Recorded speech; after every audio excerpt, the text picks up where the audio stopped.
guys, it's Angela, and today I'm going to be giving you five-star thriller recommendations. So these are 5 thrillers that I've personally given 5 stars, and if someone were to say to me that they wanted to pick up a thriller, I would recommend them all 5 of these books. So the first book I'm going to talk about, I think, gets the least amount of buzz here on YouTube, and that is The Roanoke Girls by Amy Engel. This is about this girl named Lane Roanoke, and after her mother commits suicide, she moves to her grandparents' farm. And on her grandparents' farm lives her cousin, Allegra, who she's never really been close to because she's been living with her mother. So the story is told in 2 timelines. There's the timeline of when she moves there, and then there's the timeline of years later, present day. So present day, Lane gets a call from her grandfather saying Allegra has gone missing and she has to go back to the Roanoke farm to help figure out what happened to Allegra. And this story was amazing. It was so dark and it was so twisted, and it really left me guessing until the last page. It's a decently short thriller too, so I feel like you can get through it really quickly, and I really haven't heard it talked about much here on BookTube, but I would highly recommend it. I snagged this copy from Book Outlet a while ago. I'm not sure if it's still there, but if it is, I would definitely check there first. The next book is Dark Places by Gillian Flynn. Now, I thought it was Jillian, but the audiobook narrator, and I've listened to all 3 of her books on audio, has been pronouncing it Gillian, so I'm assuming that's what it is. I don't know. Anyway, you probably have heard of this author because of Gone Girl, which is a fantastic book that I did read actually recently. That was the last Gillian Flynn book I read, and I did give it 5 stars. And I feel like when you think of this author, you automatically think of Gone Girl or even Sharp Objects because that's recently been adapted into an HBO show. But I feel like Dark Places kind of gets forgotten, and I feel like this book is kind of underhyped, so I wanted to talk about it here today. So this book is about this girl named Libby Day, and when she was younger, she witnessed the murder of her mother and her sisters, and this was said to be like some sort of satanic ritual. So Libby was the only survivor, and she testified in court that her brother had committed these crimes. Now, throughout this book, you are going back and forth between the perspectives of Libby's mom, Libby's brother, and Libby the day of the murder and the hours leading up to it. And then you're going to present day Libby, who's currently broke. You know, she has no family. She really doesn't know where her father is, and her brother's in jail. And to this day, she still claims that her brother did it, but she's also not entirely sure because of how young she was during the time of the murder. So she gets contacted by this guy in this true crime club, and he claims that Libby's brother Ben was not responsible for the murders, and he feels that he can have evidence to prove it. So this book bounces back and forth between the 2 time periods, and I absolutely loved it. I didn't expect any of the twists. I thought it was really good, really well done. I did listen to this on audio, and it did have a full cast narration, which I think was so great because when they switched perspectives to Libby and Libby's mom and Ben, there was a whole new voice, and I thought it just made it so much more immersive. So if you haven't already checked out this book, I would highly recommend it. The next book I've talked a lot about here on my channel lately, and that is Turn of the Key by Ruth Ware. I absolutely loved this book. It has quickly become one of my favorite thrillers of all time.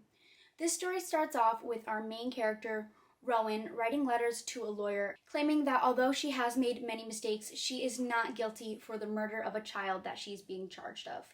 So this story is about this woman who goes to become a nanny in this smart house, and you're bouncing back and forth between her time in the smart house and her time now in jail because she has been accused of the murder of one of the children. And this book was absolutely fantastic. It was so eerie, so creepy, so thrilling.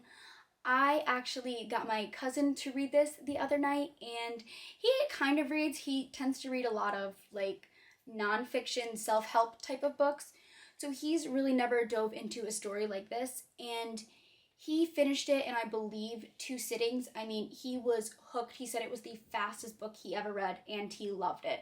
So hearing that from someone who doesn't really read much of this type of genre made me really happy. I absolutely loved this book. I did listen to it on audio, and I felt that the audio experience was really good and the narrator was really good. I do have plans to eventually reread this physically, but I loved this book so much, and it's been getting so much buzz, and it deserves all the buzz that it's been getting. The next book I have to talk about is Pretty Girls by Karen Slaughter. Now, this book has been talked about quite a bit here on BookTube for good reason. This is the most messed up book I have ever read, and I don't know how anything will top this. With that being said, there's a lot of trigger warnings that accompany this book, and I know that I won't be able to remember all of them right now, so I think it's a good idea to go on Goodreads and just check first before picking this book up, and all the books that I've talked about today, because it's a good idea to know what you're getting into so you don't get triggered. But this book is absolutely amazing. I loved it so much. I think the best way to go about this book is not knowing much, because the less you know, the more impactful and blown away I think that you'll be. So I think the only thing that you should know going into this book is that it is told within 2 dual timelines, which are bouncing back and forth, which I really enjoyed. I did listen to this on audio, and I had one gripe with it, and I feel like this is really superficial for me to say, but I'm going to share it anyway, because I've never experienced this while listening to an audiobook, but the narrator was like really good, like she was fine, but she like overemphasized her W's. So instead of saying while and what, she would say what and while and where. And it was just like, every time I heard it, it just kind of like took me out of the story for a bit, because I was like, whoa, what are you doing? So there's that. I mean, that's not a big deal, but I figured I would share it anyway, because I haven't heard anybody talk about it when listening to the audiobook. With that being said, I would still definitely recommend the audiobook. Don't let that little thing like deter you from reading it. But overall, the story is incredibly dark, gruesome, and thrilling, and I would highly recommend it if you feel that you can handle the content within it. And the last 5-star book I have to talk about is Lock Every Door by Riley Sager. This cover is absolutely beautiful. Oh my goodness, I love it so much. But this was my first time actually reading one of Riley Sager's books, and this is a 2019 release, and it's about this girl, Jules, who really doesn't have a lot of money right now, and she's just looking for a job, and she sees this ad to basically become an apartment sitter at this apartment complex known as the Bartholomew. So the pay is really good, and it's one of those things where she's like, oh, this is almost too good to be true.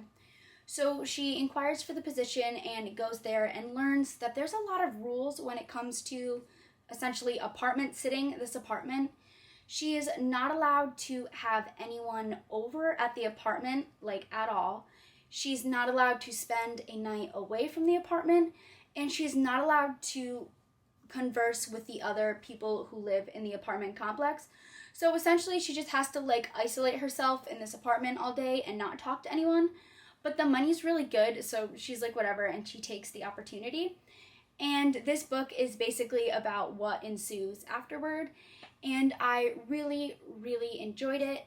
Like Turn of the Key, I didn't mention this when I talked about Turn of the Key, but this book was one of those books where you're like, is this paranormal, or is she being messed with by someone? And you really don't know. You go through this book with such a big sense of unease, and like you don't know what's going on, and it really left me on the edge of my seat the whole time. The ending absolutely blew me away. I was shook to my core, and this book was absolutely fantastic. So I would, again, highly recommend this book as well as all of the other books that I talked about today. So those are my 5-star thrillers that I would recommend you to read. I do have other 5-star thrillers, but I feel like these 5 are kind of like my core 5 right now that I've really enjoyed. I've never really done recommendations before here on my channel, but I really enjoyed talking about these books. I also have a bunch of 4-star thrillers that I feel like I want to recommend too, so let me know if you guys want me to make more book recommendation videos. And also let me know down in the comments below either what your favorite thriller is or what thrillers you would recommend. So thank you guys so much for watching, and have a good one.